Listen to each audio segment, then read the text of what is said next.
இயேசு கிறிஸ்துவின் நாமத்தினால உங்களுக்கு நான் வாழ்த்துக்களை தெரிவித்துக் கொள்கிறேன். இன்றைக்கும் ஈசியால இருக்க ஒரு வசனத்தை உங்களோட பகிர்ந்து கொள்கிறேன். உன் இருதயம் அதிசயப்பட்டு பூரிக்கும். ஆமாங்க, இன்றைக்கு நீங்க எது குறித்து கவலைப்பட்டு இருக்கீங்க? தேவன் ஒரு காரியத்தை உங்களுக்கு சொல்றாருங்க. உங்கள் இருதயம் அதிசயப்பட்டு பூரிக்கும். கர்த்தர் நல்லவர் என்பதை ருசித்து பாருங்கள். அவர் மேல் நம்பிக்கையா இருக்கிற மனுஷன் பாக்கியவான் அப்படின்னு சொல்லிட்டு சங்கீதம்ல இருக்குதுங்க.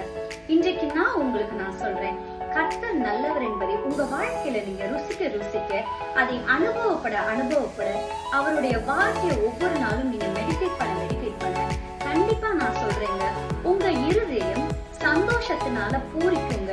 உங்க இருதயம் அதிசயத்தினால பூரிக்குங்க. உங்க துக்கம் எல்லாமே சந்தோஷமாய் மாறும். இதுவரை உங்க வாழ்க்கையில இன்பங்களை பார்க்கவே இல்லை.